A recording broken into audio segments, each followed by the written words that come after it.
Selama lebih dari 70 tahun, dunia hidup dengan sebuah paradoks di semenanjung Korea. Sebuah perang besar telah berhenti, tetapi tidak pernah benar-benar berakhir. Pada tahun 1953, pertempuran dalam Perang Korea dihentikan melalui kesepakatan gencatan senjata yang dikenal sebagai Korean Armistice Agreement. Namun kesepakatan itu bukanlah perjanjian damai. Secara teknis, hingga hari ini, Korea Utara dan Amerika Serikat masih berada dalam kondisi perang. Di sepanjang perbatasan Korean Demilitarized Zone, dua dunia yang sangat berbeda berdiri saling berhadapan. Satu negara tertutup dengan kekuatan militer besar, dan satu aliansi global yang dipimpin Amerika. Seiring waktu, konflik ini berubah, dari perang konvensional menjadi krisis nuklir yang berpotensi mengancam keamanan dunia. Pertanyaannya, bagaimana konflik ini bisa dimulai, dan mengapa ia tidak pernah benar-benar berakhir?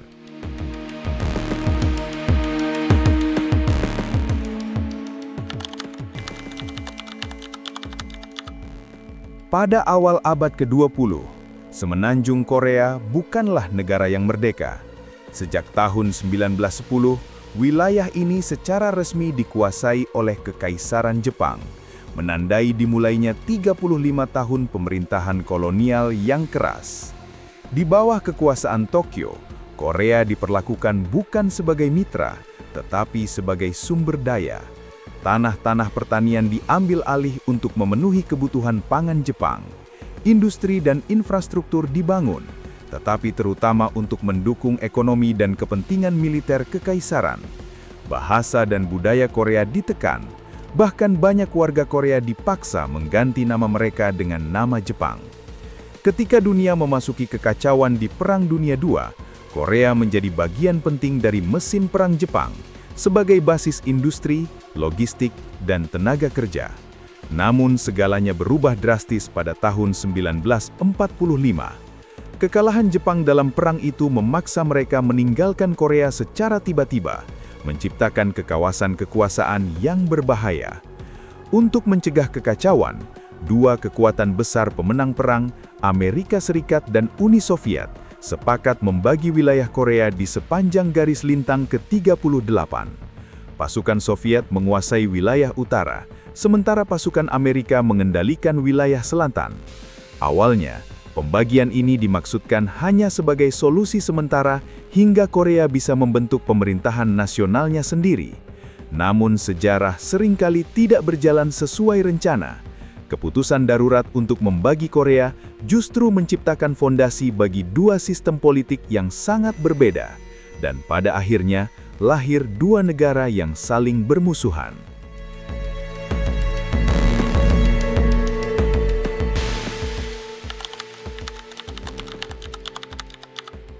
Setelah pembagian sementara di garis lintang ke-38 pada tahun 1945, semenanjung Korea perlahan berubah menjadi panggung persaingan dua kekuatan besar dunia.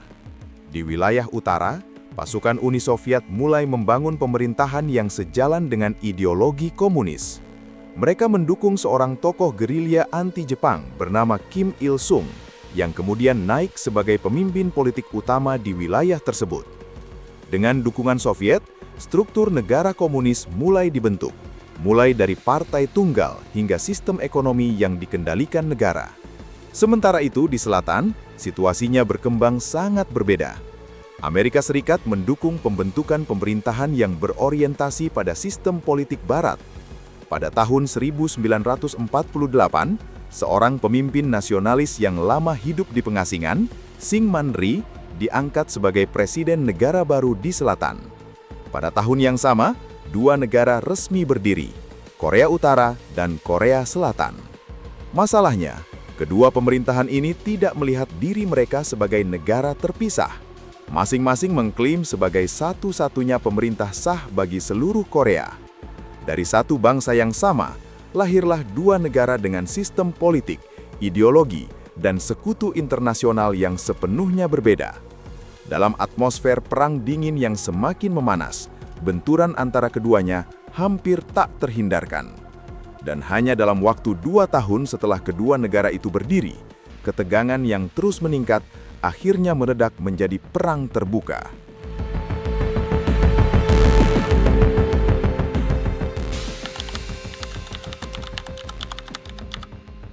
Pada tanggal 25 Juni 1950, situasi di semenanjung Korea berubah secara drastis. Pasukan dari Korea Utara melintasi garis lintang ke-38 dan bergerak cepat menuju selatan, menyerbu wilayah Korea Selatan. Serangan ini menandai dimulainya Perang Korea, sebuah konflik yang segera menarik perhatian dunia. Dalam hitungan hari, pasukan Korea Utara berhasil merebut ibu kota Seoul dan mendorong tentara Korea Selatan ke posisi yang sangat terdesak. Bagi Washington, serangan ini bukan sekadar konflik regional. Di tengah ketegangan Perang Dingin, Amerika melihat invasi ini sebagai bagian dari ekspansi komunisme global. Maka, Amerika Serikat segera bertindak. Dengan dukungan mandat dari Perserikatan Bangsa-Bangsa, Amerika memimpin koalisi militer internasional untuk membantu Korea Selatan. Puluhan ribu tentara Amerika dikirim ke medan perang, menjadikan konflik ini salah satu intervensi militer terbesar Washington setelah Perang Dunia II. Namun perang ini segera meluas, ketika pasukan koalisi berhasil mendorong kembali Korea Utara hingga mendekati perbatasan mereka. China memutuskan untuk turun tangan.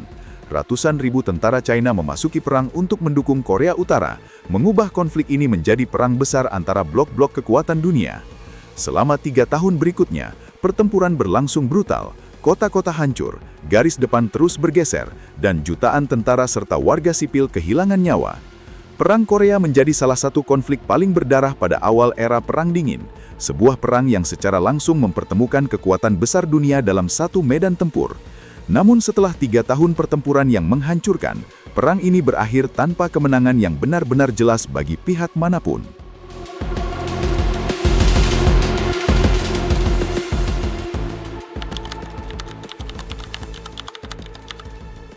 Setelah 3 tahun pertempuran yang menghancurkan, perang di semenanjung Korea akhirnya dihentikan pada tahun 1953. Namun yang ditandatangani bukanlah perjanjian damai, melainkan sebuah kesepakatan gencatan senjata yang dikenal sebagai Korean Armistice Agreement. Kesepakatan ini menghentikan pertempuran terbuka dalam Perang Korea, tetapi tidak pernah secara resmi mengakhiri perang itu sendiri. Garis depan yang terbentuk di akhir konflik kemudian dijadikan batas militer baru yang dijaga ketat oleh kedua pihak. Di sepanjang garis tersebut, dibentuk sebuah zona penyangga yang dikenal sebagai Korean Demilitarized Zone atau DMZ. Ironisnya, meskipun disebut zona demilitarisasi, wilayah ini justru menjadi salah satu perbatasan paling dijaga ketat dan paling bersenjata di dunia. Di utara berdiri Korea Utara, sementara di selatan terdapat Korea Selatan yang dilindungi oleh kehadiran militer Amerika Serikat. Kedua pihak saling berhadapan hanya beberapa kilometer terpisah dengan puluhan ribu tentara, artileri berat, dan sistem pertahanan modern. Perang memang berhenti pada tahun 1953, tetapi perdamaian yang sebenarnya tidak pernah tercapai. Dalam dekade-dekade berikutnya, konflik ini tidak lagi berlangsung melalui pertempuran besar, melainkan berubah menjadi konfrontasi ideologi, militer, dan pengaruh geopolitik yang terus membayangi semenanjung Korea.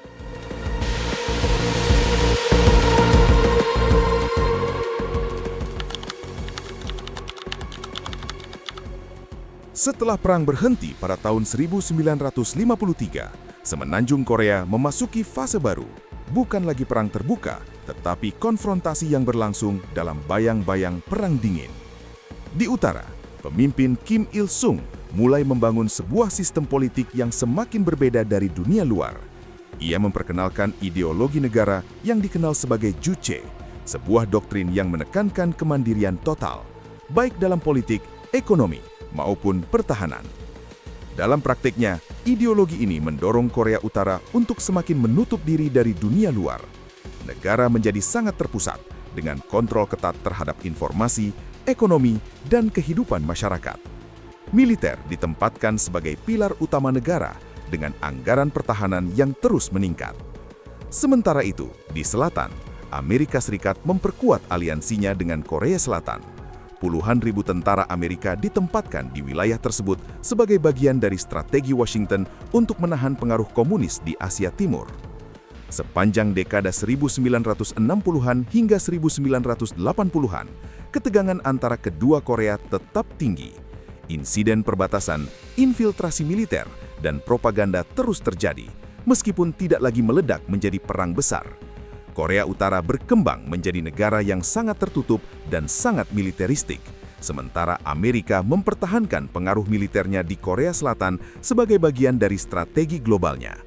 Namun, dinamika konflik ini berubah drastis ketika dunia memasuki era baru setelah runtuhnya blok komunis pada akhir abad ke-20. Krisis terbesar justru muncul setelah berakhirnya Perang Dingin.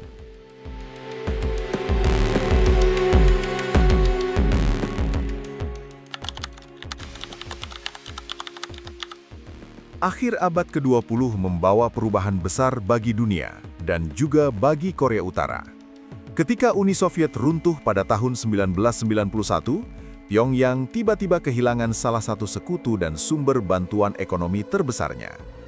Selama puluhan tahun, Korea Utara bergantung pada dukungan ekonomi dari blok komunis. Namun setelah sistem itu runtuh, negara tersebut menghadapi krisis ekonomi yang berat.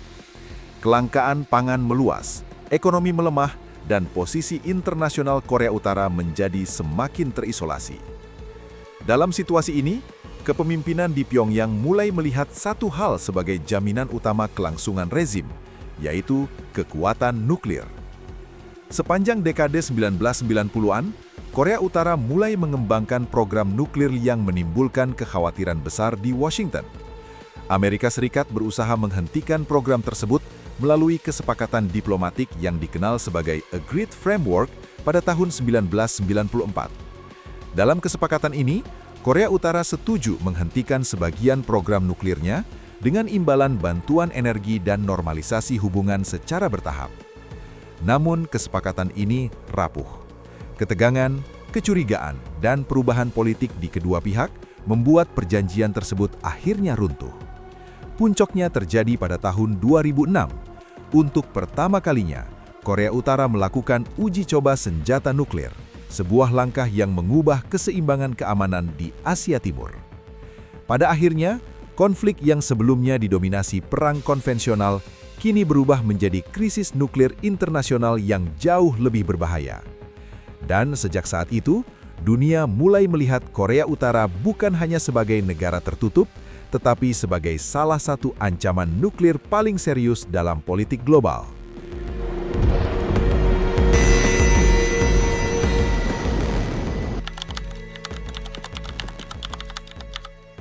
Pada tahun 2011, kepemimpinan di Korea Utara kembali berubah.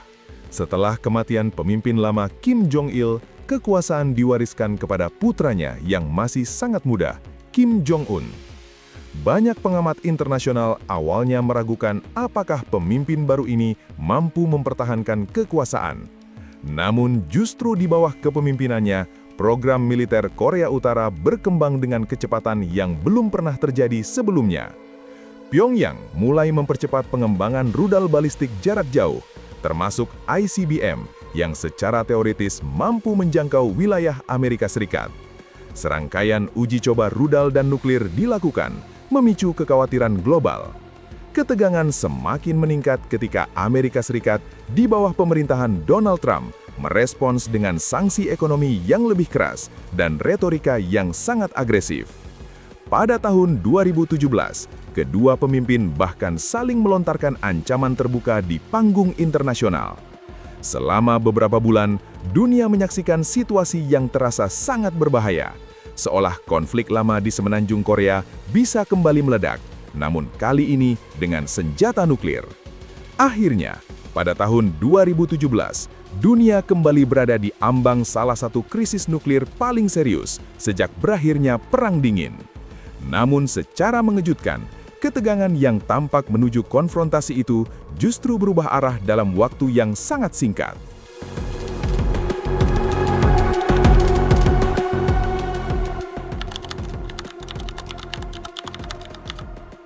Pada tahun 2018, dunia menyaksikan sebuah momen yang sebelumnya hampir tak terpikirkan. Pemimpin Amerika Serikat Donald Trump bertemu langsung dengan pemimpin Korea Utara Kim Jong-un dalam sebuah pertemuan bersejarah yang dikenal sebagai 2018 Singapore Summit. Ini adalah pertama kalinya dalam sejarah seorang presiden Amerika yang sedang menjabat bertemu langsung dengan pemimpin Korea Utara. Pertemuan itu memunculkan harapan baru bahwa konflik panjang di semenanjung Korea akhirnya bisa bergerak menuju solusi damai, terutama terkait program nuklir Pyongyang. Namun harapan itu tidak bertahan lama. Negosiasi lanjutan berjalan sulit dan gagal menghasilkan kesepakatan konkret mengenai denuklerisasi Korea Utara. Ketidakpercayaan antara kedua pihak tetap tinggi, dan dalam beberapa tahun berikutnya, Korea Utara kembali melanjutkan uji coba rudal balistiknya, sementara Amerika Serikat bersama sekutunya mempertahankan berbagai sanksi ekonomi yang ketat. Dan sampai hari ini, hubungan antara kedua negara ini masih terjebak dalam pola yang sama, ancaman militer di satu sisi dan diplomasi yang rapuh di sisi lainnya.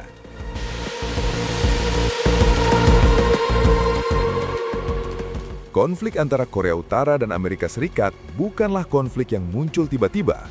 Ia lahir dari rangkaian peristiwa besar abad ke-20, mulai dari berakhirnya Perang Dunia II hingga rivalitas ideologi dalam Perang Dingin. Lebih dari 7 dekade telah berlalu sejak Perang Korea dihentikan. Namun, perang itu tidak pernah benar-benar selesai karena tidak pernah ada perjanjian damai yang mengakhirinya. Di satu sisi, Korea Utara tetap bertahan sebagai negara yang menentang tatanan global yang dipimpin Amerika Serikat. Di sisi lain, Amerika dan sekutunya terus mempertahankan tekanan militer dan diplomatik di kawasan tersebut. Dan pada akhirnya, konflik ini bukan sekadar tentang dua negara. Ia adalah bukti bahwa keputusan geopolitik puluhan tahun lalu masih membentuk ketegangan dunia hingga hari ini. Dan selama perdamaian resmi belum tercapai, bayang-bayang perang di semenanjung Korea mungkin akan terus tetap ada.